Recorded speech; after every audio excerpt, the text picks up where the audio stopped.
Hey, what is going on, guys? My name is Richard West. Welcome back to another video. Today we're going to be focusing on a comic that actually surprisingly blew me away. Not my typical sort of read, but I just had to make a video about it because it was so good. So today we are focusing on the Spider-Man Noir comic that Marvel just put out. First issue, beautiful cover as you can see here. And again, Spider-Man Noir, not my type of character, whether we're going with the serious, grim version of the character or the humorous version from the Spider-Verse movies. To me, it really makes no difference. He looks cool. I don't really love a lot of stories set way back when, unless it's like a retro story like Golden Age Batman or something like that. However, this issue starts off literally with a bang. Spider-Man Noir dropping down onto a whole group of criminals called the Scorpion Gang, just firing away. It's an all-out spree, just like a huge showing of like a bunch of gang members. Killed the security guards, stealing all these boxes of merchandise, diamonds, jewels, other things. This is all happening down by the docks, and Noir is just blasting away, like dual pistols, killing the gang members. It's awesome. It's all happening down by the docks. They're really leaning into the time period here. And honestly, starting off this way is like a really redeeming quality of the issue to like pull people like me in who don't really love stuff set in the past, like I said. And they're doing that even with Spider-Man's quips. Like, Spider-Man here is obviously riffing and retorting back to what the criminals say, but it doesn't feel like traditional Peter. Obviously, it feels set apart enough in its own way. And so as Noir is just firing, killing all these guys, he's just going on about how this doesn't have to be a gunfight. I'm not married to a gunfight. If you'd rather take it down a few notches and make it a fist fight, I'd be okay with that too. If I can be honest, things are kind of tight at the moment and bullets aren't exactly cheap, and you just see all the gang members squaring up once again as Noir gets ready. I get it, times are tough, but turning to crime, stealing a shipment of gems, killing dock workers and guards, what would your mother say? And all the goons run at him with bats and knives, one of them even screaming, "You leave my mother out of this." Another one screaming, he dropped his gun, let's wrap this up. He then flips over one of them saying, "You think I need that piece?" And he flies across, kicking another one in the face. "I can handle 2-bit tough guys like you in my sleep." And they all start firing at him as he swings away. You know why I love this line of work? It's the little things, the fresh air, the exercise, fellowship, an opportunity to rub elbows with the common man. And as he lands, he slips on a puddle of blood from one of the dead workers, falls down, and a Scorpion gang member picks up a box and throws it directly in his face. "That did it," one of them says. "He's down. Let's finish this." And just trying to cobble together the strength to get up, Noir says, "Did any of you guys drop a wallet?" The gang members hold him down by his legs and arms. "Oh lordy, not that," Noir says. "Please, anything but being held down by a small group of ordinary men with no discernible skills. I'm powerless against regular Joes in plaid wool jackets. Quick, before the lights dim forever, I'd just like to remind you that Spider-Man has a hyphen in it. I would be absolutely crushed if my name was misspelled in my obituary." And his soon-to-be executioner holds a gun to him, saying, "I don't know how you managed to survive this long. You're not so tough. Say goodbye forever, freak." Noir then chucks one of them at the gunman and says, "Surprise! I'm actually impervious to plaid." He then picks up one of the goons' guns and starts killing again with it. I know, but let the record show that I asked to downgrade this to a fistfight. And one by one, Noir just keeps taking out all these guys with all the weapons at his disposal. And you really see how much of a threat a Spider-Man who's not afraid to use guns is. But that's kind of the heart of what this story seems like it's gonna be, and I'm actually super curious about where it's gonna go. More on that later. So like I said, Spider-Man Noir is kind of foreign to me, so this was kind of a learning experience for me reading this first issue. And I did not know that Spider-Man Noir was a private eye. I did not know that at all. So that's what Peter Parker does in this universe. And it's weird because even though it's a different living situation, even though it's a different universe, it's still Peter Parker. So he's living in this private eye office. You can see his bed off to the side there. And what do you know? He can't make the rent. This landlady is basically pissed off at Peter. She's been waiting for it for months and he still hasn't been able to pay. And she actually has her daughter with her who apparently really likes Peter. And she just quietly says, "Please, mama, Peter." And immediately the landlady softens up and says, "I need to be paid Friday, no later." And then all of a sudden, Gwen Stacy walks through the door. They shake hands, introduce themselves, and then all teary-eyed, trying not to cry, Gwen tells him, "I want to hire you to find out who killed my father." And so he immediately sits her down. They start talking about what happened, and Gwen basically starts telling him, even in this universe, George Stacy worked for the police, and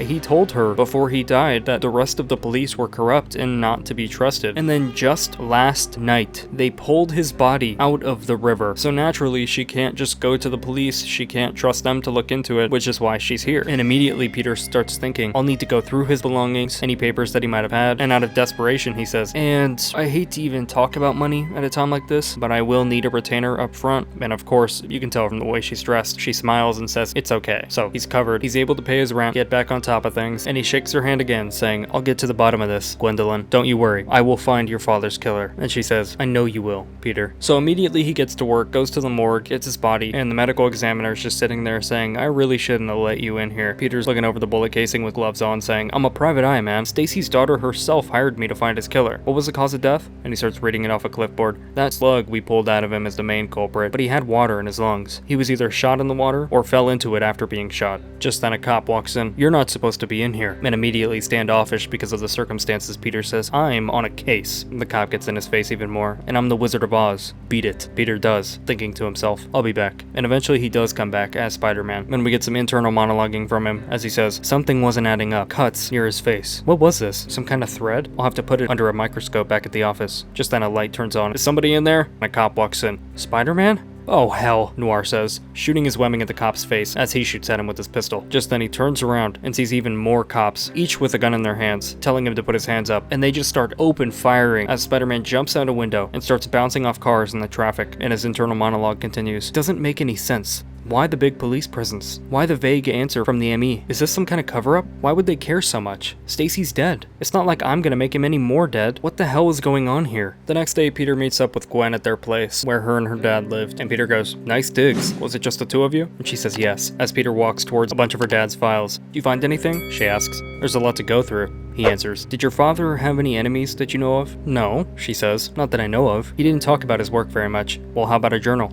Gwen says she doesn't know. But eventually they come across a sliding bookshelf right in front of a vault door, and Peter is able to determine that whatever secrets George Stacy might have had were kept behind this door. You wouldn't happen to know the combination, would you? Peter asks. I'm sorry. No, she answers. Is that gonna be a problem? And he says, you know, I don't think it is. We then see Peter using the last of his money from the retainer from Gwen to finally get some food and some coffee in his system off of his last $5. Now, it might be easy to forget in this economy, but back then that was a lot. And after ordering an unlimited round of coffees, a couple eggs over easy, corned beef hash, and a side of wheat cakes, Peter dives into the files, the papers, everything that he was able to get from Gwen before being locked out from the safe, the files from the ME, what he could get from the police, and we get more of an internal monologue from Peter as he says, I've gone through these papers 100 times. I've looked over all of the evidence, and it all points to one thing. The red fabric on his face when he died. The secret vault. The corrupt police. Captain Stacy wasn't the man that he pretended to be to his daughter. He had a secret life. There's a reason he could afford that fancy brownstone on a captain's salary. It seems like Police Captain George Stacy was doing a little bit of moonlighting on the side as a member of the Scorpion Gang. And the reason he was found with a bullet in him, his body in the water, was because Spider-Man killed him down by the docks.